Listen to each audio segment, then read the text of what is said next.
Great. Welcome, everybody. We will get started right away because I know we have a jam-packed schedule. So, good evening, everyone.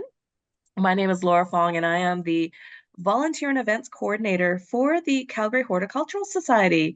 I want to welcome everyone to our talk about Cucurbits, a growing guide. So the Seed to Table series is part of this Cucurbits session that we're offering tonight, and it's offered in partnership with the City of Calgary.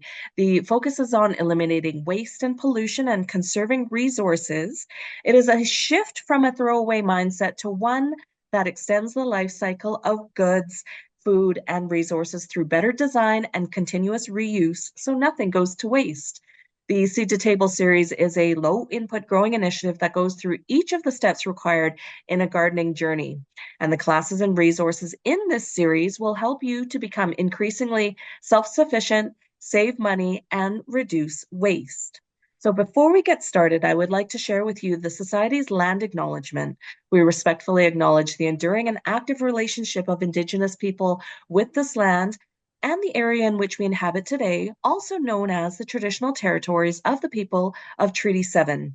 The Society as an organization is focused on the well-being of the land, and we endeavor to honor Indigenous, Inuit, and Métis rights and relationships with the land and the ability for all to grow, live, work, and play within this territory.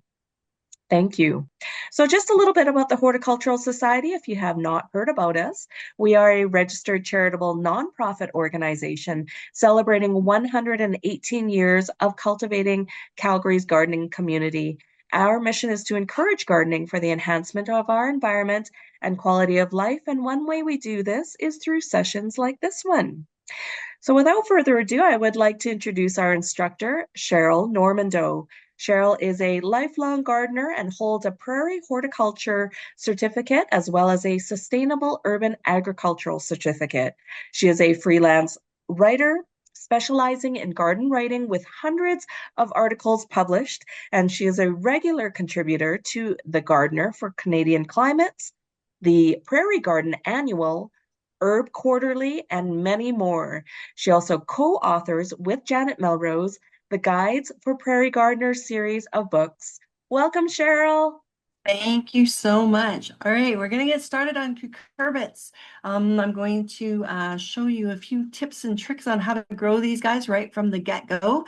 A few different ones maybe to try in your garden and a few little success ways to make them growing them more successful. So let's get started.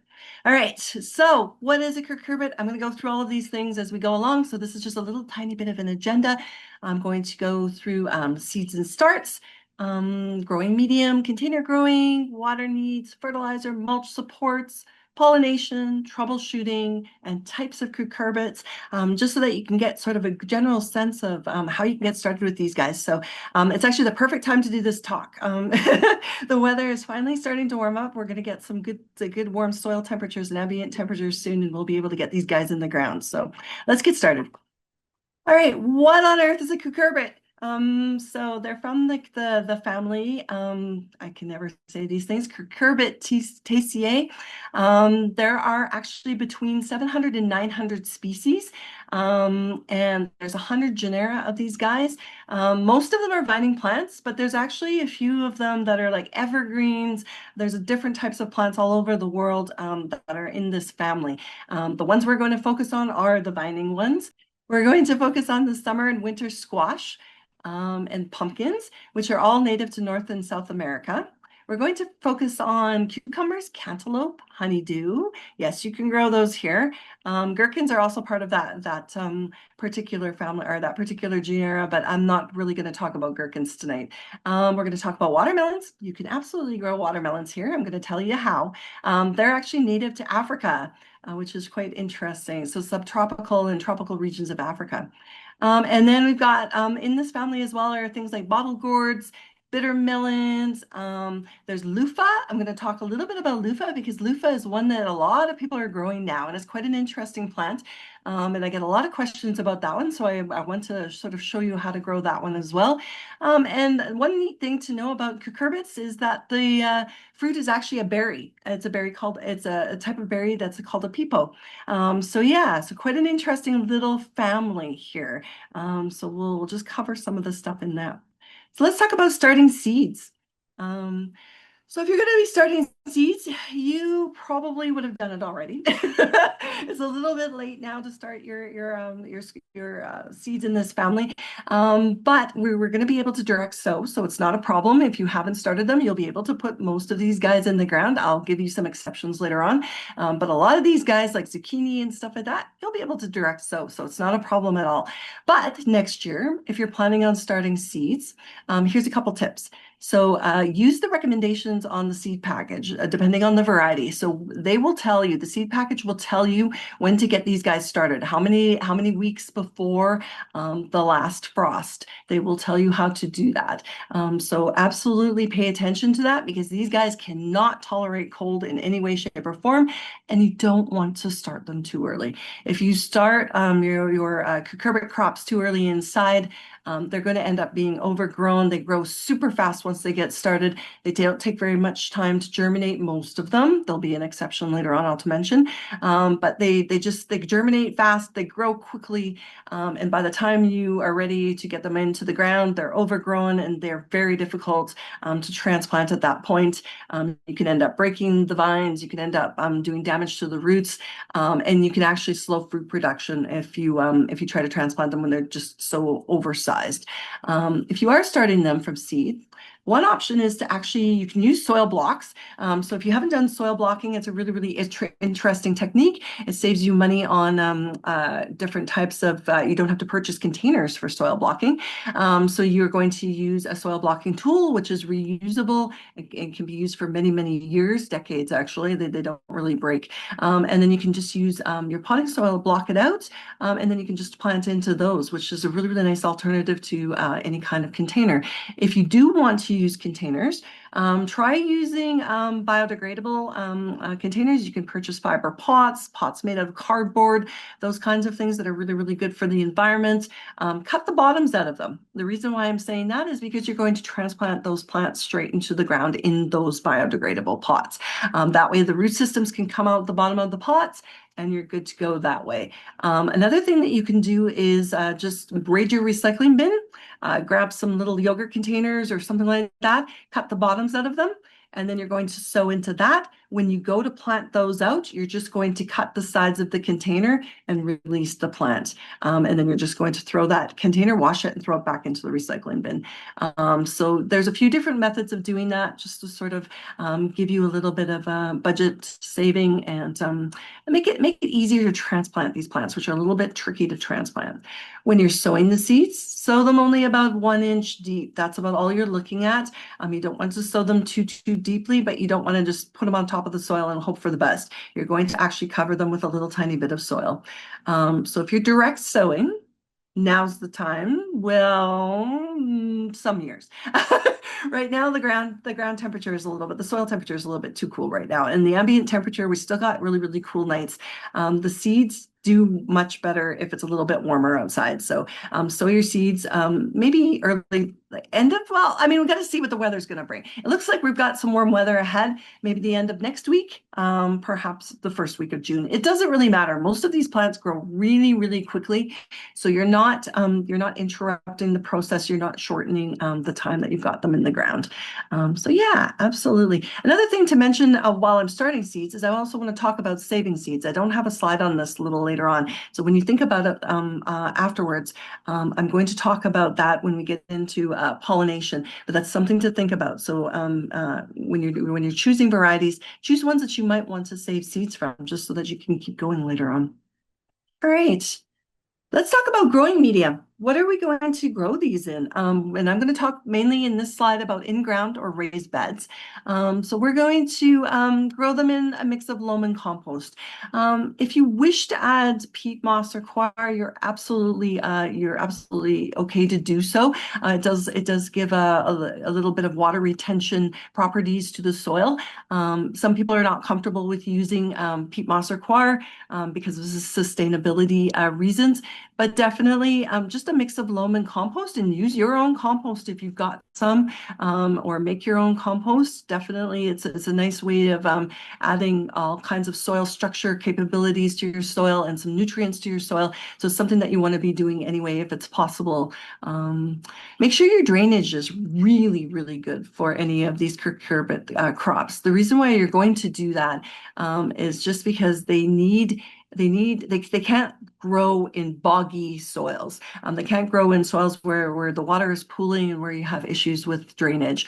They need to have that lighter soil. The reason being is you don't want them to be exposed to any kinds of rot or mold issues, because that will affect both the plant itself, the root systems, and it will affect the fruit eventually. So you really want to avoid that. One of the ways you can avoid that is to actually plant them in hills. Now we think about hilling when we think about potato plants, right? But we're not actually going to be hilling these as they grow. What we're going to do is we're going to plant them into hills in the first place. So when you go to plant the seeds, when you're direct sowing, or if you're going to actually do transplants, so you maybe say growing your own, started them inside the house, or if you purchased them from a garden center, if you've got the plants already ready to go, or you're going to sow your seeds, make little mounds in your in-ground bed or in your raised beds and plant straight into those guys. The reason why you're going to do that is then when the plants grow and when the vines spread, they're going to spread over the sides of the hill, and it really, really helps with drainage. Gets those roots down deeper, and it really, really helps with drainage. So it's a really, really great way of doing it. You don't need to keep mounding that soil up as you go along, just leave it in place. Then your soil temperature, when you're direct sowing, we want it to be around 18 degrees. That sounds really warm. That is like an ideal. I'm hoping that we're going to get, much, much warmer in the next couple of weeks. So you'll be able to do these sort of the first week of June. The soil temperature might not be quite 18 degrees at that point, but I think it will be sufficiently warm enough, just looking at the long range forecast, that you're going to be able to get these guys out and get them going. They tend to not germinate really, really well if the soil is cool. So you have to think about that. Make sure it's warm. And keep up with the weeding. So before you actually sow these guys, make sure you've got your bed completely weeded. Make sure that there's no competition. And while you're going through the growing season, make sure you keep up with the weeding. They do not like competition. It's just not something that you want to do with these kinds of plants. Well, really any, right? All right.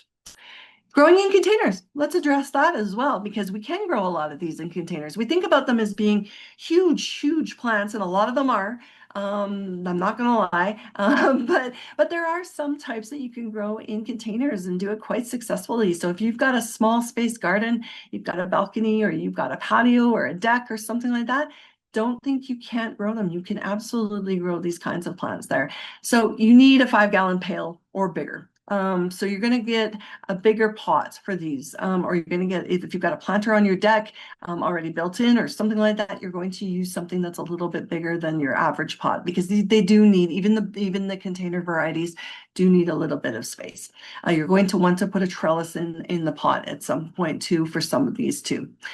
So there are container varieties of a lot of these. These are becoming more and more popular, and you're going to find more cultivars coming out over the next few years. But there's already some really excellent ones that are sort of compact plants. They don't bind as much. They are easy to put into containers. They kind of have a sort of a dense, bushy-like growth habit. Really, really good for those kinds of things. So if you're looking at something like zucchini, there's 8-ball. I've grown 8-ball quite a few years in a row. I love that one. It's actually a round zucchini instead of the oblong shape that we're used to. But it's a really, really nice flavored one. It's great for if you want to stuff it with rice or something like that. Really, really delicious. It's good for roasting, that kind of thing. A very, very nice one to grow, and the plants are quite small, so it's not a bad one to try in a small space. It's a really, really good one. Then there's a couple more. There's bush baby, there's raven, little lemon is a yellow zucchini that is good to grow in a container. And bear in mind too, that these ones are all really great for raised beds when you don't have a lot of space. Like say maybe you grow in a community garden, you don't want the vines to be going all over outside of your bed. You don't want them trailing on the ground. So, or try these ones in a community garden as well. If you're looking at small pumpkins, a couple of varieties here. There's Jack Be Little, which is a little tiny one, a little orange one. There's Baby Boo. And then there's some winter squash, which are quite small. If you there's Butterbush, which is a small butternut squash. And then there's Compact Delicata, which if you like delicatas, they're really, really great tasting one, useful squash. There is a small version of that as well. That means the plants are small. The fruit is still full size, but the plants are small. So try to grow those kinds of things. Your growing medium as well. When you're growing in containers, you're going to do it in a mix of potting soil and compost. So your compost is going to add the added nutrition that you need to grow it in containers. Your growing medium is going to be a little lighter than you would normally do in your in-ground bed. And the reason why you're going to do that is so that it reduces the instances of compaction in your pots. It keeps the drainage. So that keeps the plant roots with the ability to take up nutrients and water. And you've got to make sure that you've got the sufficient drainage, but that will help. All of the potting soil mixed with good drainage holes in the bottom of your container will all very much help with that and keep those roots from rotting. So that's something that you have to really, really pay attention to. And when you're fertilizing these guys, you're going to want to keep up with the fertilizer. You can side dress the plants with a little bit of compost through the growing season. So, well, just before it's fruiting, right? So, all right. Watering. These guys are a little bit trickier with watering than some of your other veggie plants because you have to try to keep the soil consistently damp. You don't need them to, they definitely cannot handle boggy soils, but you don't want them to dry out very much between waterings. And there's quite a few reasons for this, and I'm going to get into that a little bit later on. There's some different types of issues that can crop up if you have too many fluctuations when you're watering. But yeah, you need to keep the soil sort of at a general, fairly damp pace. You can't go too much with it. So timing is everything. You're going to be watering throughout the start of when you're sowing the seeds or when you're also doing the starts, and then you're going to be going through with watering. You're going to let up a little tiny bit while it is producing fruit. Don't water so much, but you're still going to be keeping up with the watering. So the thing is with this, how do we do this? When we've got a hot, dry summer, and we've got to pay attention with our water usage. What are we looking at? What can we do to make sure that we keep the soil consistently in the condition that these plants need? So you're going to use drip irrigation if you can. A lot of us don't have the ability to do that. It can sometimes be something that you can't install. You maybe don't have the ability to because of your layout of your garden. Perhaps you're renting. There's all kinds of reasons why you wouldn't be able to install drip irrigation. But if you are and you've got the budget for it, that is a really, really good thing to do. Otherwise, there's a few different things you can do. I'm going to talk a little bit about mulch later on, and that's one of the things you can do. So I'll wait till we get to that slide to talk about that. But another thing is try sort of a passive watering system. There's Oyas, which are really, really interesting setup that's been around for a long, long time, thousands of years. They've been in use. What they are they're basically clay pots or structures basically that hold water, and you sink them into the soil, and then as the soil dries around the pots, the soil takes up the water through the porosity of the pot, takes it up, and the water diffuses out through the sides of the pot. So we can make these guys just out of terracotta pots. So you can go get inexpensive terracotta pots. Get the cheap ones because they're way more porous than the expensive ones. So don't spend any money on this. And you can just grab whatever sizes you want. And then you're going to basically seal up the bottom of them. You're going to fill them up with water, and then you're just going to sink them into the soil around your cucurbit plants or any other plants that you want. These work really, really great for tomatoes, by the way. You're going to sink them in there and then you're going to fill it with water and you're going to put a little cap on and you're just going to let it do its thing. This way, the water is only released through the sides of the clay pot when the soil needs the water. And so it maintains that consistent moisture level that the plants need and when they need it. So it's kind of a really, really neat way of doing it. You can pull up the oyas at the end of the season and you can pack them away into storage and they last quite a few years. So it's a really, really great method, easy to do, kind of fun to do with kids, actually. If you've got kids, it's a really, really great project to do with them. It's kind of fun if you're an adult too. I love it. So, but anyway, a really, really good way of establishing a great passive watering system that you can use. You can use them in containers as well, just adjust the size of your Oya. There's lots of DIYs online you can see on how to make these guys. All right, fertilizer and amendments. So what we're going to talk about here is I've been kind of yakking about compost. Compost is definitely one that I would recommend for any of these plants. The nice thing about compost is that it really, really enhances soil structure. So in our clay soils, which we have predominantly in Calgary, an area, we've got we have issues with water pooling, right?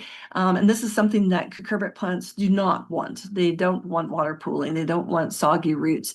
So the thing is as you're adding compost, you're not only adding the nutrients that compost make available, but you're also enhancing the soil structure. So you're changing it and making it easier to work with. You're making it so that the plants are able to push through with the root systems a little bit easier. You're increasing the porosity so that air and water and nutrients can be more readily taken up by plants.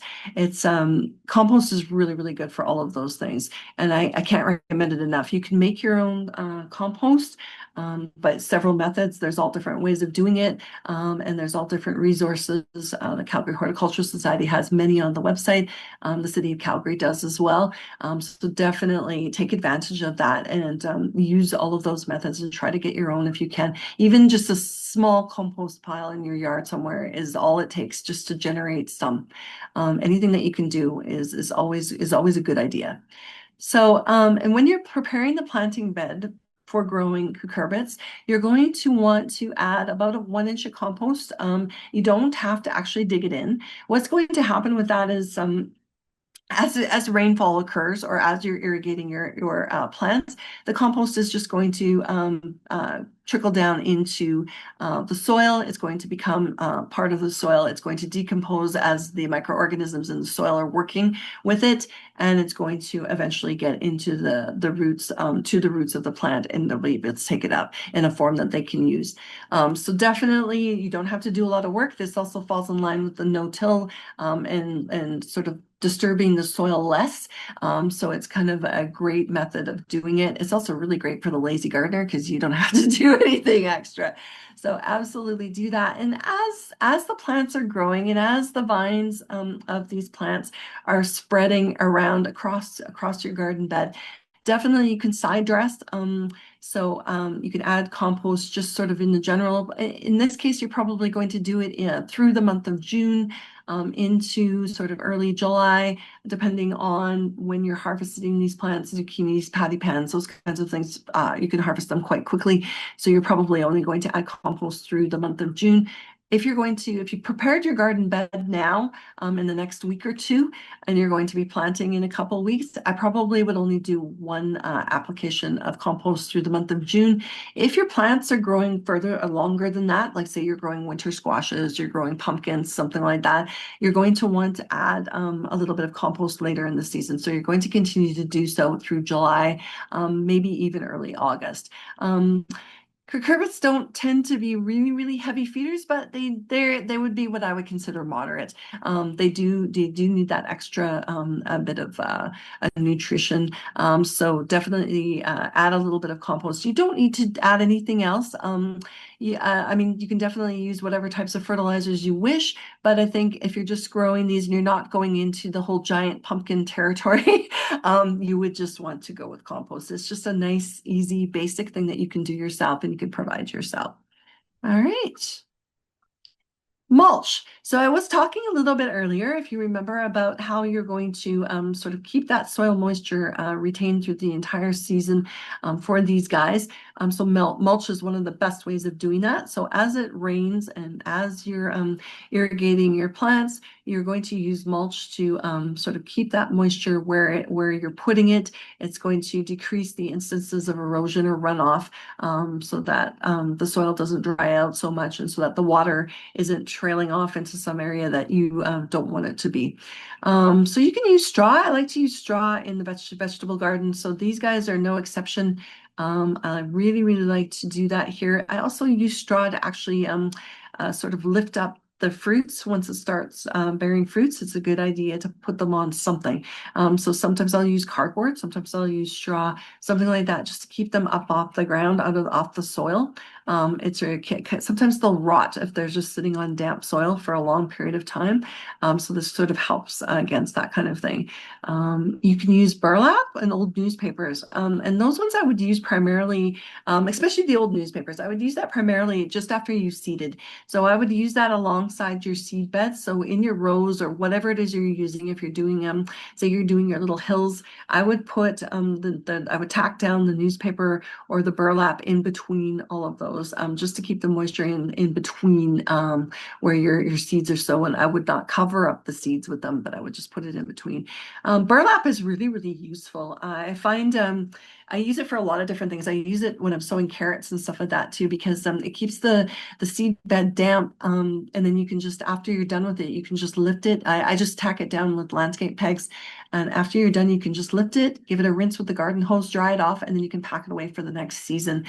So it's a really, really great thing to use if to reuse year after year. It's something that doesn't break down really, really easily. And it's just a really, really nice thing to use. So, yeah. All right. Supports. So you never really think about growing squash vertically, but you absolutely can. So we always think about the vines trailing along the ground in those fields, like you see photographs of where you've got pumpkins all over the field and the vines are everywhere. And when you're done, you go and you collect them, in the fall, and they're just all trailing everywhere. But you can actually grow a lot of these vertically on supports. And it actually is a really, really great way of doing it, especially for things like zucchini, the small ones. So zucchini, patty pan squash, some of your crooknecks, a few of the smaller types, some of your small pumpkins, those kinds of things do quite well on a trellis system. So you can set those up in any way that you want, really. So you can use standard trellises, which you can set up in your garden. So you can either do this in an in-ground bed, or you can do it in a raised bed. You can also, there's certain trellises that you'd be able to put in a large container, which you're growing these guys in a large container, so you might be able to set up some sort of a system. You can use sort of V-shaped, upside down V-shaped structures. You can use 3 stakes perhaps. You can use ladders. I've seen that in use where people have set up. Use what you've got around the house. Go raid the garage and see if there's something that you can use as a trellis for your squash and your other cucurbits. I have actually, one year I was given a sort of a support for a retail sign. It was a promotional a sign that was being used in a store, and I was given the support brackets for it, and so I set that up in the garden. It actually worked really, really well. I actually just fixed some soft mesh netting to it, and grew my cucumbers there. So it was really, really effective. It was a really good way of doing it. So, and it didn't cost anything. So yeah, think creatively on this one. If you do you do a search on Pinterest or something like that, you're going to see all kinds of really, really interesting methods on how to trellis squash plants. So and other kinds of cucurbits or cucumbers. Cucumbers do really, really well vertically. Nice thing about this as well is that it makes it so much easier to harvest. You're not rooting around on the ground trying to grab these things, especially with zucchini, which as everybody knows, like to hide. So you end up getting these baseball-sized zucchinis because you didn't see them under all the vines and all the leaves. But if you've got them up on a trellis, you're more likely to see these guys. So it's a really, really nice system, and it just makes it easier. It keeps them from rotting. They're not touching the soil. They reach the sunlight reaches them a little bit more. There's so many methods methods. There's so many reasons to grow a lot of these small ones on trellises and other vertical systems. So, all right. This is a big one. So the next few slides are going to deal with pollination, or pollination and fertilization, and some of the things that we need to do when we're thinking about cucurbits. Also, some of the things that we need to sort of bear in mind with regards to issues that are associated with pollination. So we'll talk about this for a little bit and sort of get down to the problems and because this is a lot of the questions I get asked about cucurbits have to do with this kind of thing. So let's dig in. So male and female flowers are for most cucurbit plants that we grow here in Canada. Most of them have male and female flowers on the same plant, so they're monoecious. That means that you're going to have one plant is going to be able it can pollinate itself basically. They're insect pollinated, but you need to have the male and the female pollinators male and female flowers that they need to interact in order to be pollinated. So they are insect pollinated. You need to bring those insects in. So in some cases, when you're growing these under row covers or something like that, you might not get a lot of pollination, and that can be an issue. You want to attract pollinators to your squash plants and your other cucurbits. So bring in the pollinators by planting a lot of annual attractants. Plant calendula. It's a really, really nice one. It does spread a little bit, but you can just pull them up if you don't wish to have them. Plant borage, it does self-seed, but a really, really nice one for bees. Bees love it. Plant nasturtiums nearby. Go ahead and plant all of these crops very close in amongst your cucurbits and let the insects bumble along and buzz along and get all of that those pollination duties done while they're there. So there are some varieties that exhibit parthenocarpy. So those are special varieties where the fruit matures without the fertilization of the ovule. So they're seedless ones. They will be marked on the seed package if they are parthenocarpic. So you will know that those ones you don't have to worry about. The fruit doesn't need to be fertilized, or the flower doesn't need to be fertilized in order for this to happen. So quite often you're going to find these as zucchini. There are other squash that exhibit that have these traits bred into them, but zucchini are the popular ones right now. So the couple of them are Parthenon. There's Dunja, which is a common one. Maverick, and yes, it is spelt like that with just a C and not a K. And Sure Thing, which is a very descriptive name. So those ones are ones that you don't have to worry about. You don't have to worry about pollination and fertilization with those guys. They're going to do that all on their own. So next thing here. I'll talk a little bit more about that a little later on in the troubleshooting slide. So couple things that you have to think about with cucurbit crops. Powdery mildew. We get this every year, don't we? I mean, I don't think I've ever had a year where I've grown a cucurbit, either cucumbers, zucchini, pumpkins, whatever it is, where I haven't had powdery mildew. Sadly, it's just one of those things. It is a fungal infection. A lot of times it's exacerbated by all kinds of things. So drought stress is one of them, and because we've had over the last few years, we've had a lot of years of really, really dry conditions. So you've got all of that going on. So it's always an issue that you have to think about, that this could manifest itself. So poor air circulation is another problem that happens with that causes powdery mildew, and dry hot conditions. So you've got the combination of heat stress, drought stress, and then you've got plants that seem to grow like crazy. They have lots of leaves, lots of vines. They're big plants. They're hard to deal with. So you end up with this just the perfect conditions for powdery mildew. So it's usually not fatal, but it can sure make a mess, and it can spread really, really easily to other squash plants if you've got them in your garden. So definitely think about how how we can sort of minimize and prevent some of this from occurring.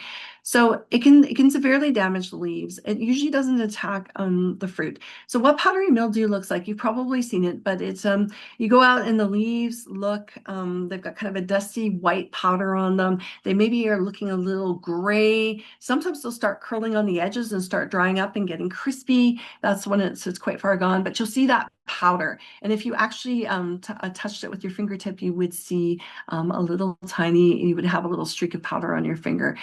So the thing is with those, you've got to remove the infected leaves as soon as you can, catch it as early as you can. So one of the things you can do when you go out and water is pay attention to your plants. Pay very, very careful attention, because you can see this when it's just starting. You can kind of see the little spots of it as it's starting on the leaves, and you might be able to catch it in time if you just trim off some of those early leaves. So sometimes it's just, there's nothing you can do. It just is something that you have to deal with every year, and you just got to keep going with it. It's not a reason not to grow squash. Keep growing your cucurbits, but just keep going with it. Just know that it's something that you have to deal with. There is a milk water mix that you can apply. It's kind of a DIY, a homemade DIY. A lot of the instances of it being used are anecdotal, but there are some scientific reasons why it does work. So what it is you're going to take 1 part of milk, and it doesn't matter what type of milk it is. Like usually we're going to use dairy, but it doesn't matter what percentage fat it is. And then you're going to mix it with about 9 parts of water. And then you're just so very, very dilute, and you're going to spray it on the leaves. And sometimes it helps to sort of prevent the mildew from spreading. It's just something that just works. It's because of the different types of enzymes in the milk that help prevent this from occurring. So another thing that you can do is use mulch to retain soil moisture. So the reason why we end up with powdery mildew infections is, of course, the hot, dry conditions and the poor air circulation and the drought stress. So if we can keep ahead of the soil moisture, which is kind of what I was suggesting before, they do prefer consistently damp conditions, use mulch. That really, really helps to prevent this from happening. There are powdery mildew resistant varieties of different kinds of cucurbit crops. So when you're buying seeds, take a look either in the seed catalog or when you're in the store looking.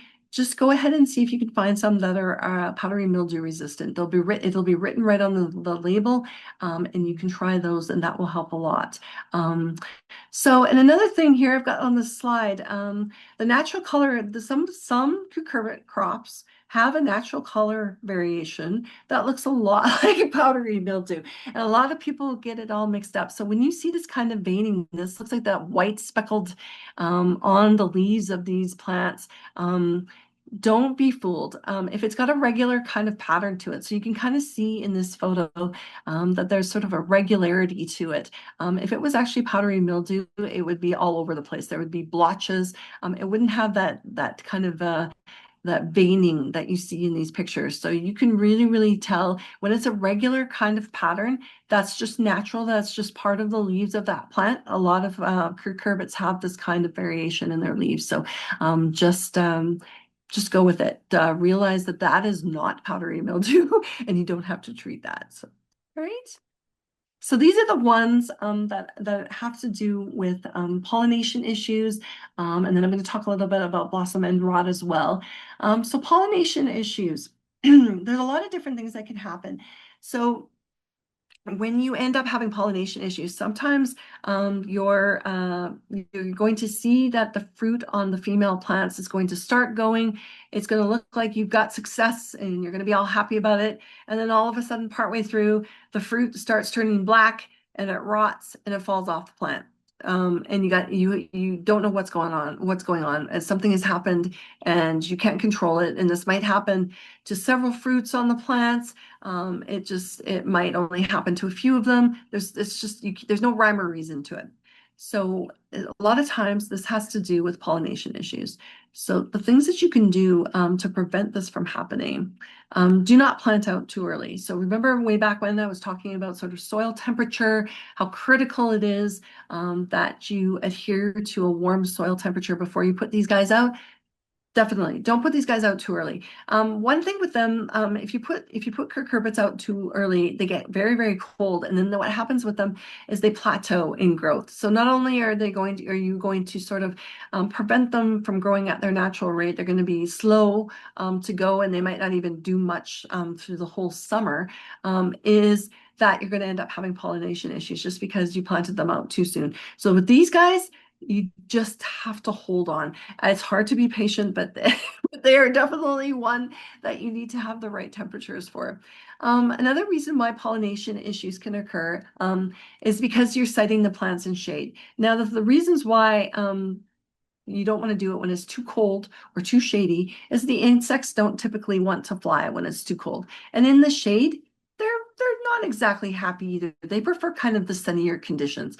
So the thing is they're going to be more likely to pollinate your plants if it's warm and if the plants are in full sun. So definitely think about that when you're planting anything in the cucurbit family. Do not overcrowd. Not only do you have issues with powdery mildew, like I've just discussed, but you end up having pollination issues. Sometimes the flowers are buried under miles and miles of what feels like miles of vines and leaves, and the pollinators just don't get there. It's just not possible. It's just too dense. The growth is too dense, and you end up having issues. So, um, sometimes it's the opposite. So here I'm talking about, you got to have warm temperatures, you've got to have all of this. But occasionally when it gets too hot, then we have issues as well because the plants decide that they don't want to produce very many male flowers. Now, remember way back when I said you've got to have both the male and the female. Well, if you don't have the males, then you've got issues. You're not going to be able to have the pollination occur, and then you're not going to have any fruit. So yeah, so there needs to be a bit of a balance. So really, really high temperatures can sometimes be a reason why you don't do really, really well with your cucurbit crops. There's sort of this optimum kind of range, and then it's either too cold or too hot.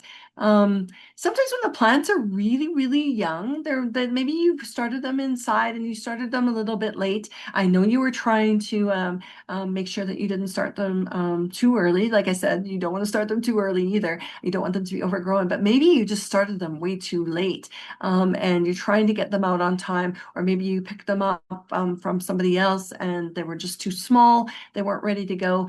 Sometimes you'll plant them out and they just can't grow fast enough for the short season that we have. So it definitely is an issue. So start your plants at the right time if you're doing them indoors, or get starts and plant them out at the right time and get them, so that they're mature enough to be able to plant out. So sometimes, despite all your best efforts, in order to sort of make your pollination issues go away, you might want to hand pollinate. So there's a couple ways of doing this. The male flowers are generally the ones that are going to come out first.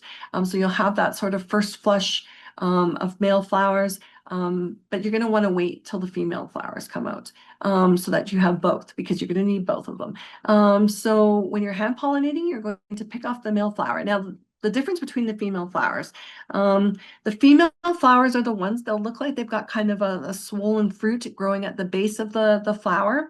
The male flowers will come on sort of a longer stem, the skinnier stem. So that's the difference between the two. If you go out and take a look at your squash and your cucurbits this year, that will be sort of an indicator on most of them. What you're going to do is you're either going to pick off a male flower, you're going to remove the petals, and then you're going to press that flower into the center of the female flowers. And one male flower will pollinate several females, by the way. Or if you don't want to take the male flower off at all, you don't have to. You can use a toothbrush or a paintbrush, just very gentle touch, take off some of the pollen out of the male and move it into the female. So it really, really helps. If you're using row covers as well, sometimes the insects don't get into your hoop tunnels or anything like that as easily as they might if you had open space in your garden beds. So definitely try some hand pollinating techniques. That really, really helps. Yeah, it's just something, it's a good thing to do just in case, right? And then blossom end rot. That's another issue that is very, very common. Yeah, most of you will know that that's an issue that's very common in tomatoes, but it also happens with the cucurbits as well. So it is an issue with taking up calcium in the growing medium. Now, it could be that the growing medium has enough calcium in it, and if you're growing in ground in this part of the world, you probably have enough calcium in your soil. Our prairie soils have quite a bit of calcium. You don't usually need to amend that. Sometimes you do, but not usually. So what happens is fluctuations in watering and inconsistencies in watering make it so that that calcium is not available to the plants. It cannot be taken up properly by the plants. So that means that it might cause blossom end rot. So that's when the blossom side becomes sort of the fruit becomes sort of watery, mushy. You can sometimes mistake it for a pollination issue. But yeah, it's just, it happens because of a nutrient deficiency. That's not necessarily because the nutrients are not in the soil. If you growing in containers, make sure that you do amend with compost, something that has the proper amount of nutrients in it, just so that you can kind of a well-rounded base of nutrients so that your plants don't suffer from blossom end rot. Avoid excess nitrogen fertilizers as well. Because the reason why you're going to do that is because it actually ends up tying up the calcium in the soil. Nutrients have a sort of a fun way, a lot of them have a fun way of interacting with other nutrients and preventing some of them from being usable to plants. Some cases it's the opposite, where they will actually make it easier for plants to take them up. But in this case, excess nitrogen is going to prevent that calcium from being taken up. If you do end up with blossom end rot, cut off the affected fruit. Sometimes it will just happen sort of at the start of the fruit production cycle, and then you'll end up with the rest of them are going to be fine. It just depends. It's something that you can control quite often, and then sometimes there's nothing you can do because maybe Mother Nature, you had multiple storms or you had a dry spell or something like that, and you're not able to control it. But these are ways that you can maybe keep track of it and also prevent. All right. Oh no, yes. So I had a good laugh a few years ago. I mean, I suppose it was not funny, but I thought it was funny because it was just so perfect. I went out into my garden and I had zucchinis growing, and I get there and I see something really weird on my zucchini fruit, and it's teeth marks. It kind of looked like, the old cartoon when you're munching on a cob of corn and you end up with the munch, munch, munch, munch on the side. Well, it was voles actually. It wasn't mice, but it was voles. They decided that they needed my zucchini for whatever, water, or maybe they were trying to get at the seeds. I have no idea. But they made a little bit of a mess in there. And so yeah, that was not fun. I didn't, of course, had to get rid of some of my fruits. It does happen. So one of the things you can do, if you're trellising, if you're able to trellis your cucurbits, it's a good way of doing that. You can prevent, they typically will not climb. They sometimes will, of course they can, but they usually will end up staying on the ground. So the thing is if you elevate your fruit, they will typically avoid that. So it's a really, really nice way of ensuring that your plants don't get munched on by mice or voles or anything like that.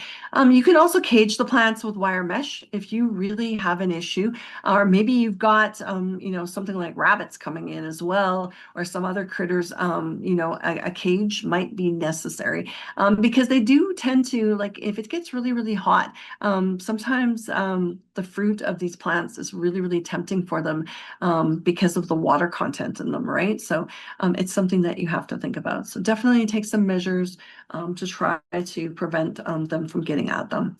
So another thing, slugs are very common in the garden, but they do really like cucurbit plants. So definitely employ something to get rid of slugs, particularly if it's sort of a damp, cooler year. They like those kind of conditions. So especially a lot of moisture, they will definitely go in there and go to town. So use yeast traps. I'm not talking about buying beer for this. You can just buy yeast, maybe even get it in bulk because you don't need that much. So if you don't if you don't bake bread or anything like that, just go to one of your marketplaces and get just a little tiny bit of yeast granules in bulk.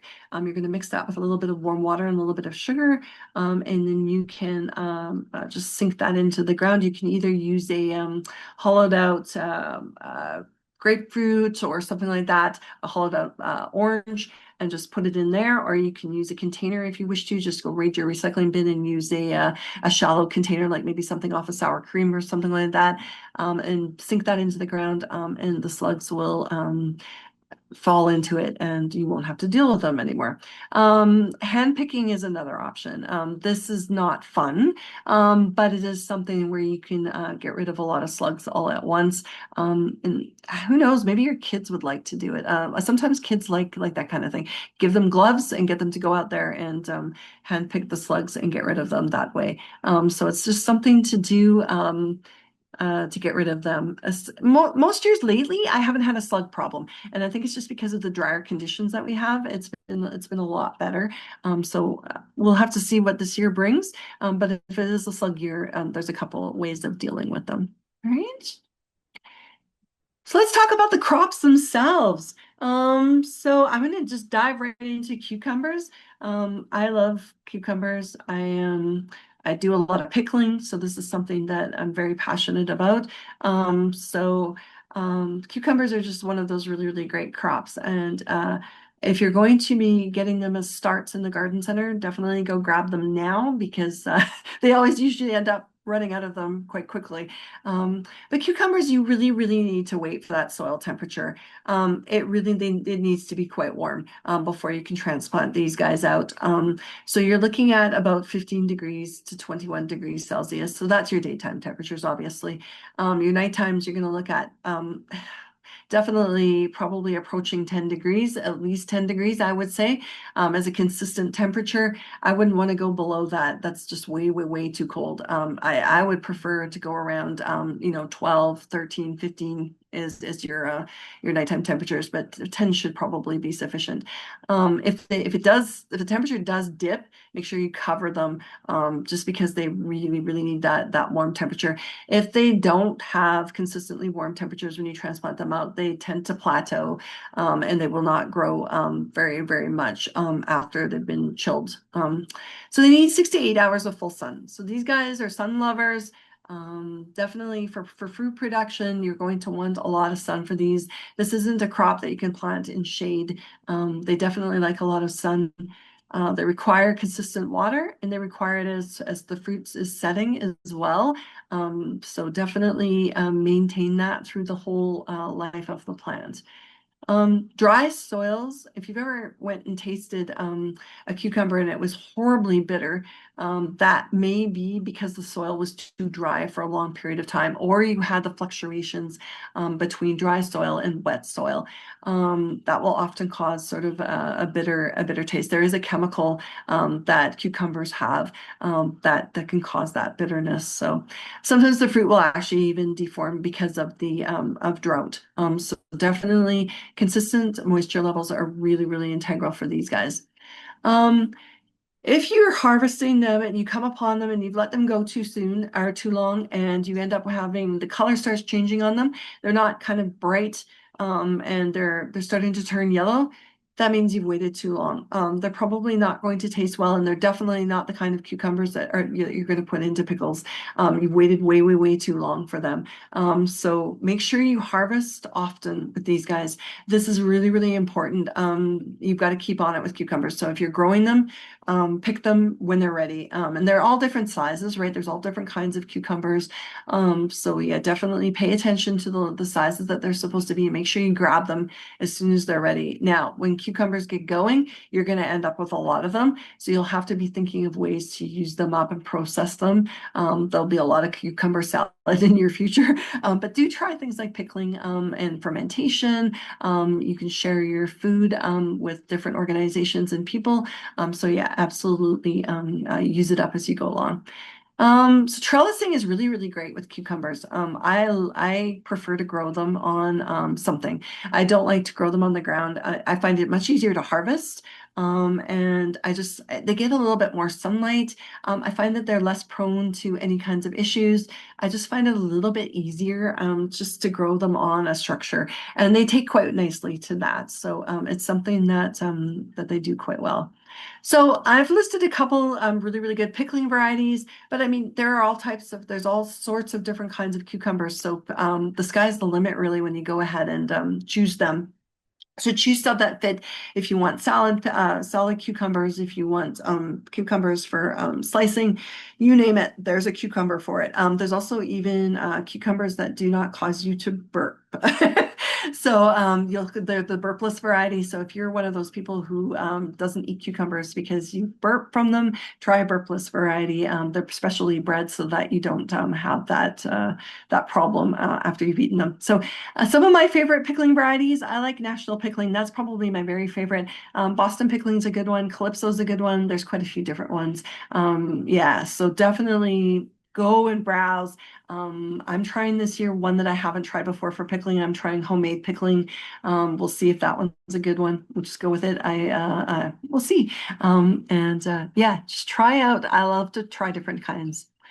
Summer squash. So these are your zucchini, also called courgettes, your patty pan, your tromboncino, which are really, really funky looking ones. If you've never seen one, go Google it right now. Straight neck, crook neck ones, they're all the ones with the soft skins. So that's how you can tell a summer squash from a winter squash is they've got the soft skins. So if you actually scratch them with your fingernail, you would actually take part of the skin off. So those ones. They tend to be quite fast growing. They germinate really, really easily. Anybody who's ever grown zucchini and had a successful crop knows that you generally are sharing this with everyone. And there is actually even a National Zucchini Sharing Day, just because they grow like crazy and produce fruit like crazy. And one plant can generally produce a ton of fruit. Patty pan squash are lovely as well. Those are those scallop ones that we've got here in this photograph. They're really, really delicious. You can use them in all kinds of different recipes. I like roasting them, but they're really, really good, and cut them up and throw them into stir fries and stuff like that. Very nice, nice to use. I don't bother peeling them. I just use them as is. And then like zucchinis as well, very adaptable. You can freeze them. So you can just shred them and take the excess liquid out of them, and then you can freeze them in bags, and then you can use them in whatever you're going to do with them later. I like to make zucchini patties and fry them up or cook them in the oven, one other option. And then you can just use those whenever you need a side dish for, supper time. And you can use them in cakes and all kinds of baking as well. So the straight neck and crook necks are also really, really interesting looking. They've got sort of long necks on them, also very versatile in different recipes and that kind of thing. The summer squash are really, really great for cooking. The thing is with them is that you've got to pick them while they're small. You don't want that baseball bat sized zucchini to deal with that because they're usually very, very seedy, and they can be a little bit tougher. They're not as nice a consistency for using in cooking. When you've picked them, eat or process them within a week. The reason why you want to do that is because they will go bad fairly quickly. You don't want to just leave them on the countertop for an extended period of time because they don't have a really, really long storage life. If you need to store them for a while, put them in the fridge. All right. And then the next one, winter squash. Now these are the hard-skinned ones. So these ones, there's a wide range of winter squash. I haven't even tackled half of it here. I've got a few examples at the bottom of the slide. So you've got your acorn and your delicatas, spaghetti squash, you've got butternut, you've got Hubbard, kabocha, buttercup, you've got like you name it. There are so many different kinds. It's almost overwhelming how many kinds that you can get, and it's really, really fun to try different varieties. So if you have a chance to give it a go with a few different types. So yeah, you're going to want to do, if you can, short season and ones that have smaller fruit. The reason why they're good to try, especially if you're just starting out, is because they have a better chance of ripening on the plant. And that is a really, really nice thing to do because it can be a little tricky at the end of the season when you're scrambling. You're worrying about the first frost at the end of in autumn, and you're trying to go, what do I do? Do I bring these guys in? What do I do? They're not quite ripe. What am I supposed to do here? So you do want to harvest them before the first frost. If you somehow forget, and there is a light frost, you can still bring them in. But yeah, try to get them just before that first frost occurs. You're going to let them cure for about 15 days before storing. And you just basically, you're going to just let them sit in a cool, dry place for that. They will store for about 3 months or more. In some cases, they'll store all winter. If they're cured properly and they're fully mature and ripe when you pick them, you might end up having them like you might have still been eating squash sort of in February, right? Winter squash. So definitely there are really, really good chances of having a long storage life with them. Store them out of sunlight when you're storing them. Don't let the sun directly shine on them while you're like in the house or anything like that, because the thing is they end up uh, deteriorating. They end up rotting. So yeah, it's just something to do. When you're storing them, you're looking at a temperature of about 10 degrees, 15 degrees is about optimum for them. For some people, that isn't possible in your home, but just in room temperature will do too if that's all you have. That's what you've got. So, but if you do end up having, a cooler spot in your basement, or you've got a cold storage room or something like that, that's a really, really, really great bet for these guys. All right. Now, pumpkins. A lot of people will lump pumpkins and winter squash in the same category. They're pretty close. So a lot of the tips that I gave for winter squash are going to be exactly the same for pumpkins. So again, focus on short season types and small fruit if you wish for them to ripen fully before you harvest them. If you're going for the giant ones, there's a whole other process for that one. So just if you ever want to go do a search on how they grow giant pumpkins, it's fascinating. So definitely take a look at that. And if you ever end up in northern Alberta at Smoky Lake, they have a competition every year up there to grow giant pumpkins. It's pretty fascinating. So definitely take a look at that. There's a whole regimen of fertilizing and all kinds of things with those. So very, very interesting. So you're going to harvest them again before the first frost, both with winter squash and pumpkins. You're going to leave 1 inch of the dried stem when cutting. So when you go to harvest these, one of the indicators that you know that it's time to harvest is that the vines are going to start drying up. They're going to look all shriveled up and they're going to get thin. They're not going to be robust and green anymore. Once the vines have done that, you know it's time. You're able to harvest these guys. The pumpkins are going to be, or the winter squash are going to be the color that they should be. So if it's an orange pumpkin, it's going to be orange. It's not going to be green anymore, and so on and so forth. So you leave some of that stem. Do not cut all the way to the top of the pumpkin because you're going to end up making it rot if you do that. So leave that little bit of stem. It's just the same with winter squash. So you're going to cure them like winter squash, same sort of deal. They will normally store for 3+ months, just like winter squash.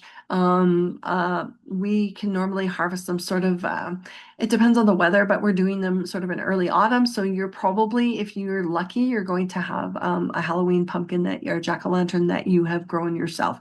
It's very easy to do. So some varieties to try. There's a bunch of different ones. I mean, the sky's the limit with the pumpkins. You've got pumpkins in all different colors and shapes and sizes. Same with winter squash. You've got some that have sort of like a warty, knobby kind of look on them. You've got some that are white. You've got some that are blue. All multicolors. You name it. So some of the good examples of pumpkins to try. Howden's one, Troll, Gray Ghost. Yarradale is a really, really common one. Small Sugar is one of your little baby pie pumpkins. Those are really great to grow if you're doing a lot of baking. So if you want to make your Thanksgiving pies, that's one of the ones to grow. Lumina is another one. So there's tons of different kinds. I mean, and really you can experiment with all kinds of them. So just watch your days to maturity on all of these and sort of see what you can do. Pick a shorter season one if possible, but don't restrict yourself. You can have a lot of fun with these guys. So. All right. Melons. You can grow cantaloupe and honeydew melons here, just in case you didn't know. They taste so much better than in the grocery store. If you've ever eaten fresh cantaloupe, it's like oh that you've grown yourself. It's just amazing. So grow the fast maturing types. So you're looking for 70 to 80 day ones, if you can, for our short season. And they will have small fruit. So these will not be the size of the ones in the grocery store. They're going to be a little bit smaller. But I actually think for some reason that seems to enhance the taste. I don't know if it's just because it's a garden grown one or because they're small. Whatever it is, it's brilliant. It just makes for a delicious cantaloupe or honeydew. So recommended cantaloupe varieties include Fast Break, Goddess, and Early Champ. So you can kind of tell by those names, Fast Break, Early Champ, that those are going to be the ones that grow really, really quickly, that are going to be ones that have that are going to mature quite quickly, and that you're going to be able to harvest within our growing season. Honeydew varieties, you've got a couple here. Diplomat Hybrid is one, and Snow Leopard is another one. These are all really good ones. There's several other types. I would try to definitely see if you can stick to that 70 to 80 day maturity period, just because you don't want to try anything longer unless maybe you have a greenhouse. If you've got a greenhouse, try that and make sure you start these guys indoors before before the weather warms up outside. Get these guys started on a sort of an earlier. It just gives them that leg up that they need. All right. Okay, watermelons. We can also grow watermelons here. So it is a little bit trickier. We can't grow those big giant ones that you see in the grocery stores. It's just too hard in Alberta. But we have quite a few types we can grow here that are small and they're very delicious. They're very sweet, really nice flavor on them. And yeah, you can definitely grow them here. Most of them tend to have extremely large vines. So they've got a lot of leaves, a lot of vines. They're big plants. Even if the spruce is small, they're still gigantic plants. So you have to really think about that. Make sure you've got the square footage in your garden to have these guys. You might be able to trellis them. You may have to make slings for the fruit just because they're heavy. So that's something to consider. You can use, cut up socks. You can use cut up if you wear stockings. You can use cut up stockings. Those kinds of things to make slings for them. You may have to do that and hang those off of your trellises and your vertical systems just so that they can cradle the fruit because they are heavy. Unlike zucchini, which can kind of just dangle there themselves, these guys need a little bit of support. So you're going to harvest them when the stem dries. So just like with your winter squash, your pumpkins, you're going to harvest them when the stem shrivels all up and dries. The skin color on the watermelon itself is also going to dull. It's not going to be really shiny. It's going to sort of dull a little bit. And then you're going to know that it's ready to go. These are some cultivars to try. You're going to look for the ones that have small fruit. And generally all the ones that we can grow here do. And you're going to look for short days to maturity because you do not want to extend these any longer than you have to because we just don't have the time to do this. So absolutely make sure you get those type. Some of them you can try. Sugar Baby is one. There's one called Flower Dragon. Sweet Beauty Petite Yellow is a yellow one. Cream of Saskatchewan is sort of a white one. These are really good flavor and they're good to do. Definitely start these guys in advance for sure. All right, and loofahs. You may not think you can grow them here, but you absolutely can. These guys, you need to start ahead of time. And you need to start, you got a plan for these. These are ones that you don't just all of a sudden decide in, sort of May that or April or May that you want to plant them. You've got to start early. They take almost a month just for the seeds to germinate. So, so you gotta factor that in, and you got to factor in the fact that the plants need to be a certain size before you're planting them out. And I would actually recommend planting all of these guys in a greenhouse if you can. If you've got a warmer, sort of a really nice warm area in your garden that's sort of sheltered, I would plant them in there. But yeah, absolutely. They take 90 to 100 days, 120 days to mature. These are a long season. There are some that are a little bit shorter than others, so look for those varieties. But yeah, definitely, this is a crop that you might want to do in a greenhouse, or like I said, you just got to make sure that you plan for this. These are ones that can be a little bit tricky, but they can be done. There's lots of examples of people growing them in Alberta. I have not personally done it, but they're really, really fun, and I'm going to try it. I just didn't plan for it this year. So you can scarify the seeds by soaking them. That would be a really, really great way to give the seeds a leg up so that you can germinate the seeds. And you're going to harvest them when the outer shell is dry. So they're going to be kind of like a gourd in that way, where you're going to be able to knock on it, and you're going to feel that it's dry inside. And the seeds are going to rattle a little bit, and then you're going to take it off the stem, and then you're going to just let it sit for a little bit.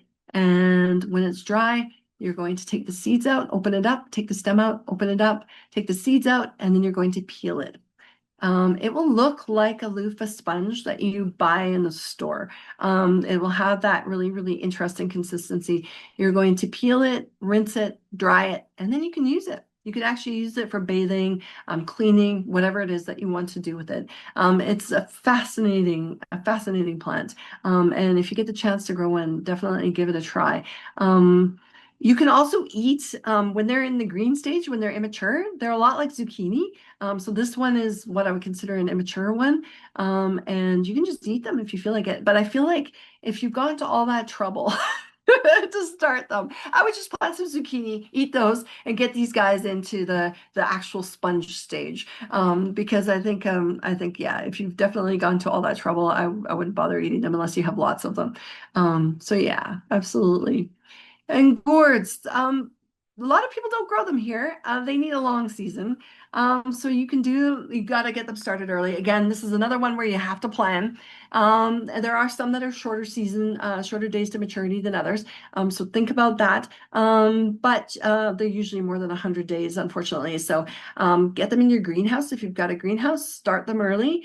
And you might be able to get something out of them if you can get some that are shorter days. They require full sun, obviously, just like the other ones. They need well-drained soil. You're going to plant them in hills, just because that drainage is really, really critical for them. I would trellis them as well. Really, really important that you do that. And then you're going to harvest them when the stems dry and turn brown, just like you do with winter squash, and pumpkins. And then you're going to wipe the fruit, when you're storing them, put them in a dark, dry area with good ventilation. And then you're going to just continue to rotate and wipe them just so that you get that possibility of mold spores. You're eliminating that possibility, and you're just going to let them dry. It takes about 6 months for them to dry. So it's a little bit of work, but they're really, really interesting, and you can get all different types of shapes and sizes. And there's many, many different uses for them. They're really great for decoration and other types of things. So very, very fascinating crop to grow. So yeah, absolutely. Now, before I ask for questions, I'm going to just say there is a little bit. I remember I said I was going to talk a little bit about seed saving. That's what I'm going to talk about right now, just for a couple seconds. So when you're going to be saving seeds from your cucurbits, particularly squashes, they like to cross-pollinate. They do this like crazy. So what happens with that is that those seeds will not come true to type. You'll end up having issues with them. And also ones that are hybrids will not normally come true to type. So open pollination, open pollinated seeds, you're going to want to only plant the ones that, like, you're only going to want to plant one type in your garden in order to keep them isolated so that they don't cross-pollinate. Or you can hand pollinate. So if you've got the ability to do that and you're able to keep them separated, you won't end up with all kinds of issues with cross-pollination, because it can be a little bit of an issue if you want to save seeds. But definitely try to, if you're only growing, like, say, one type of zucchini, save the seeds from that and grow it again, grow it on next year. It's a really, really good way of doing it. Saving seeds is always a great way to keep those adaptable traits that the plants have, those good, strong characteristics, keep them going, and you can save money at the same time. So now, any questions? Are you growing some this year? Excellent. So we'll just give Cheryl a bit of a break to be able to take a sip of water. But there are some questions in, and then this is going back right to the beginning, talking about growing medium. And we have a question about using Promix BX. And can you add compost to the BX? And I know the BX does retain more moisture than Yeah. the HP. So your opinion on that? Yeah, absolutely. That sounds like a good plan, and I would definitely add some compost to it. You're going to get a little bit of extra nutrition, and then you've got the it helps with keeping the soil sort of lighter, and I mean that stuff's pretty good that way anyway. You don't have to worry about that. But the compost will get those nutrients in that you need. So yeah, absolutely, sounds like a solid plan. Excellent. And we have a question from Claire asking about, so this is going back to the hilling. Uh, Yeah. would you still mound the soil in a raised bed that's prone to being dry? Yeah, I would actually. I would. I would still do it. I think the reason why it just makes it easier for the plants to take up the water and also nutrients as well, but primarily water. So I think hilling is always a really good way. Mound the soil, plant into the mounds, no matter what type. If you've got a dry bed, or even if you've got if you've got either the pooling bed where it's retaining a lot of moisture, but do it when you've got a dry bed too. It just really, really works nicely. Yeah, I would do it Excellent. either. I would do it either. Excellent. So another question, just moving on, a couple from Sharon. Would you use the city compost to grow cucurbits? Yeah, I would. Yeah, absolutely. Yeah, it would be fine. We use it in the community garden where I grow a lot of different plants, and I use it myself as well. So, if you've got the ability to do some yourself, that's really great. But yeah, city compost is great too. So, yeah. Excellent. And then also a question about, are fabric grow bags good or bad for growing Oh, cucumbers? yes, you can absolutely use them. I didn't mention that, but that's actually a really, really good option. You can totally use grow bags for that. They're really, really good for drainage most of the time. So yeah, they are great for that kind of usage. So I would treat them as a regular container, and I would put the potting soil mix in there and a little bit of compost in there, and I would just go to town. I think that's an amazing, amazing way to use them. You will have if you're growing really, really large plants, you may have a little bit of issue doing the trellising or staking. But if you're just going to let them vine and climb all over the place, like say you're doing your grow bags out on, edge of a driveway or something like on the lawn or whatever, just let the vines grow. That would be fine. The only thing, like I said, I might have a hard time trellising in a grow bag. But yeah, they're great. They're really, really great. They're good for the root systems of plants. And like I said, you can a lot of good moisture take up, and they're good for they keep help prevent rotting and that kind of thing. So yeah, good stuff. Excellent. I know you did mention some growing in a greenhouse, but just to expand, can you please address growing cucumbers and melons in a greenhouse?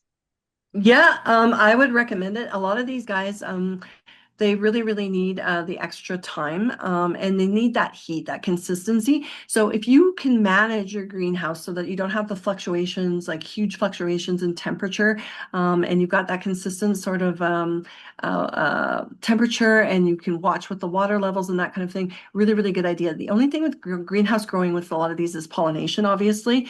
You may not have the insects coming in, so you're going to have to probably hand pollinate. So that is an issue when you're growing in a greenhouse. So that's definitely something that's probably the key one that I would look at for if you're going to grow any of these cucurbits in a greenhouse. Definitely watch for the pollination. Excellent. And going back to a question about yield, Kathleen says, I know you only need one zucchini for cross-pollination, but will you get better yield with two yield per plant with two? I don't think it really makes a huge difference with these guys. I mean, the likelihood of you're going to end up probably having and then I'm talking you're growing the exact same, so you're growing your zucchini and it's the same type of zucchini. So the thing is you will end up you have a better chance of pollination, let's just say, because the bees are going to be in there. They're going to be bubbling around all over the place. So you're probably going to have, so that might increase your yield because they're going to be more active if you've got a bigger swath of plants, right? So that is something that could possibly potentially increase yield. Yeah, absolutely. But zucchinis, they'll just do their thing. So, but yeah, absolutely. If you have the space and you've got the ability to process that much, yeah, go for it. Absolutely. Grow more. And just a comment, and I've actually seen this in visiting one of the open gardens. Somebody had their garden open and they had a compost pile. And Sharon says, I have what I think are spaghetti squash plants growing in my Growing in the compost compost. pile. Yes, it shows that they really like it. And it's so true. And people Yeah, in this particular open garden, they just let them be. And yeah. the Yeah, they compost. like they like that sort of consistency with it. A, there's a hill that they can grow on. B, they've got the good drainage in a compost bin usually. And then they've got all those nutrients sitting right there at their root Yeah. system. I mean, it does work. So, And it's a pile and it's naturally hilled and so it's it's like ready to go. You don't have to worry about it. Yeah, no, it's actually kind of a really natural, great way of doing it. So, it's so funny, but it's true. They will grow where they will find. Yeah, they'll find a way. A question about greenhouses. How do you yeah. avoid big fluctuations in the greenhouse? Last year, my cantaloupe had no taste and were really watery. Yeah, that can be a huge problem. A lot of it is greenhouse management. It's just it's it is a tricky thing, because our ambient temperature influences the temperature inside the greenhouse, and then also all of the ways that we manage our greenhouse. So anything that we're using for fans, ventilation, those kinds of things, that all influences how the plants grow inside the greenhouse. That can all have sort of a dramatic effect, or sometimes not so dramatic, on the plants that are growing inside. So there's a lot of it we cannot control because we cannot control the temperature outside, but keeping more of a consistency with regards to temperature, and your water levels as well, that will affect flavor, and texture of some of these plants, the fruits of these plants. So if you let it go too, like if it's too dry, they will not taste good. Like in some cases, it will make them bitter. In some cases, they just won't have any flavor at all. Too wet, sometimes you end up with sort of watery fruit, those kinds of things. It's really hard, but it is something that you just sort of, one way of doing it is to sort of keep a record of how much you're inputting. So what kinds of water, when you're watering, what the temperature is, keep sort of almost a journal. Do it over a season and sort of, or a couple seasons even, and just sort of see if there's ways that you can adjust certain aspects of your greenhouse growing in order to make it so that these things will grow better in that environment. Greenhouses are great. They're amazing, but they're also a challenge, right? They come with their own little challenges. So absolutely, yeah. Yeah.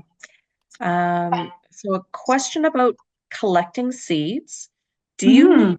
worry about different cucurbits cross-pollinating, examples squash and zucchini, or would it be different varieties of the same type?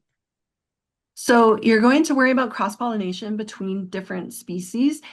So the thing is well, and even sometimes even the types too.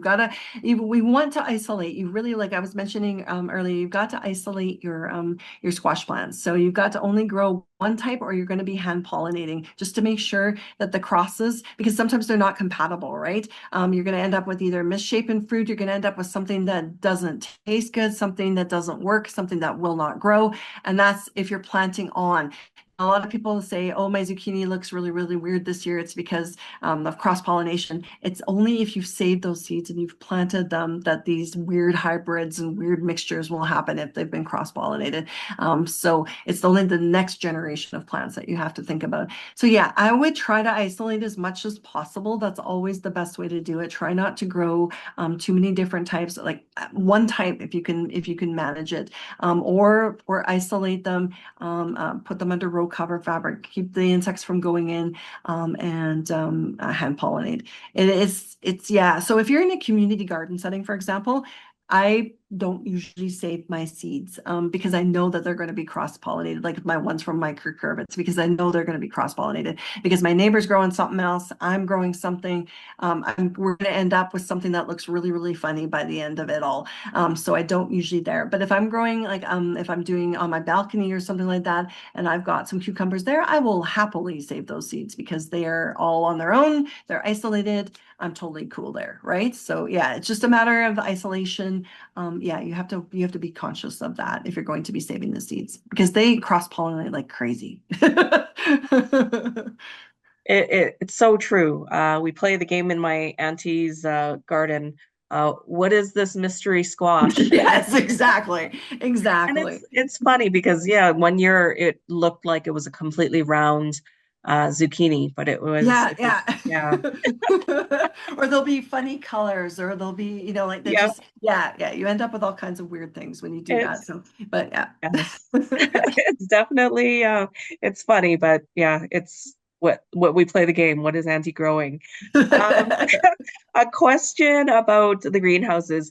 If you use self-watering containers, is that too much water in a greenhouse? It depends on your conditions in your greenhouse. So sometimes it's not. If you end up having like if you've got a lot of heat going on in there and you need to you find yourself watering all the time, like you're constantly in there watering. If you haven't set up an irrigation system or something like that, a self-watering container might be a really, really good idea, and it won't be a problem for cucurbits. The thing is that you have to worry about is if you've got a lot of humidity, those kinds of things. So everything in your greenhouse setting, you got to think it's completely isolated from the rest of the world because it's sealed off, right? So everything affects it. Any little change that you've got inside that greenhouse changes what happens to the plants inside. So yeah, absolutely. If you don't have a lot, like if you don't really have high humidity in there, if you find that it's sort of really warm all the time, a self-watering container might be a good idea for sure. Yeah. Yes. And then just going back to the fluctuations in temperature about the greenhouse, Claire makes a point about maintaining the temperature by inquiring if Sharon has thermal mass. So basically, Yeah. something in like a rain barrel or stone floors that could hold temperatures or the heat from the day to Yeah. maintain. But yes, of course, with that thermal mass, it does take a lot of room if you do move in a watering a rain barrel. But yeah, it's just something. Yeah, that can absolutely help though. That's a really, really good suggestion because yeah, that can really make a big difference because you have to somehow minimize that particular thing when you're growing these crops. They are sensitive to that. Unfortunately, they're a little bit trickier than some other plants in that they are quite sensitive to fluctuation. So yeah. Yes. Yeah, and it is tough, but Sharon does say that they do keep some jugs of water in there just to add to that thermal mass, and that is a key trick to when you do have a greenhouse. It's a bit of a learning curve, but year after year you do learn after a while, and of course the heater, but controlling the heat in the summer is the biggest problem. Yeah. Oh, Yeah. But it growing can in be, Calgary. yeah, it can be really rewarding though, because a lot of these types of plants will really benefit from that kind of growing. So greenhouse growing for these guys is a really, really great way of doing it because the outdoor conditions are sometimes way too much fluctuation. You've got your cold evenings. Like, I mean, on the prairies, we have chilly nights sometimes, even in the middle of summer, it can get really, really hot during the day, but then the temperature dips quite a bit at night. So yeah, a greenhouse can be a really, really great benefit. So. Yes. I just wanted to first of all, I love the names of any species and varieties, but of course the ones Yeah. that are, troll and Yeah, yeah, sure yeah. thing and that sort of Sure thing. thing. I love sure thing. So funny. They're so Oh, Liz has descriptive. popped a question in saying, I have planted my zucchini in the ground. It's still a little cold outside at night. Does it help if I put plastic domes on, or Oh, should she put maybe. a cloche on them, maybe? Okay, yeah, I would definitely because the nighttime temperatures are still pretty chilly. So yeah, I would absolutely cover them at nighttime. Still, we're still dipping a little bit, especially yet this week. I think next week is supposed to kind of get better. We'll see. I mean, yeah, it's hard to say. We just had snow a few days ago. I know.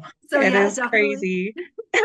Definitely keep them covered overnight. I would right now, just for Yeah. the next like week or so or 2 weeks or whatever until things start stabilizing a little bit more. Yeah, absolutely. Yeah. And then make sure you take them off during the day because you Yes. want it Yes. to, yes, Yeah. overheat. Oh gosh. And then a question about the city compost to soil. What ratio should be used for the compost to soil? Oh, yes. Okay. So you can do about 3 parts soil to 1 part compost. Yes, always a good idea because I know the compost from the city can be a little hot, so it Yeah. can Yeah. Yeah. burn Yeah. in high concentration. So yes, 3-to-1 is what we suggest as well, and that is we'll get a good concentration, not too hot Yeah. to yeah burn the plants. But yeah, it's really interesting. This is such a curcubates are such a neat variety of Oh, yeah. Yeah. Cucurbitaceae Yeah. is such a neat family of plants, and there's so many things that you wouldn't know that were related, but yes, are all in the same family. And so we Yeah. really it's such an eye-opening presentation tonight, and I have to say about your loofah. So eating loofahs are actually it's quite common in Asian cuisines, and so I actually grew up eating loofahs. You can buy them at any Asian market Right. Yeah. in Calgary, and so it is similar to zucchini in how that it will take on the taste or the flavorings of whatever Right. you're Yeah. stir frying it with. But I have to say the texture is so unique. There's Oh, more of yeah. a Yeah. tooth feel to it, and it's yeah, so I actually really like eating loofah. I actually never Amazing. realized I was eating loofah until I looked at it. I'm like, this is a rich loofah. I've been eating this since I was a kid. But anyways, one last question I think before we go.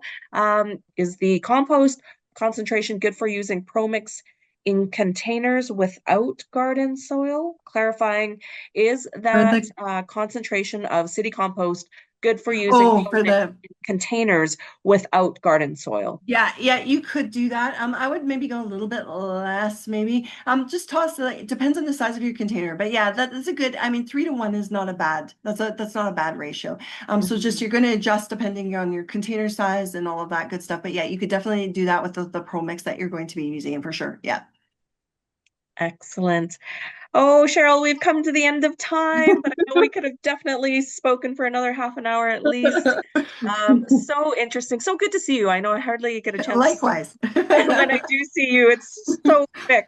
Thank you for this amazing presentation, and I want to thank everyone for joining us this evening. And of course, we have more City Table sessions that are happening. Check out our calendar on calhort.org. We have lots going on at the Society, everything from your design your yards that are happening, and then of course, lots of different sessions. So yes, calhort.org. We'll have it on our What's Happening calendar.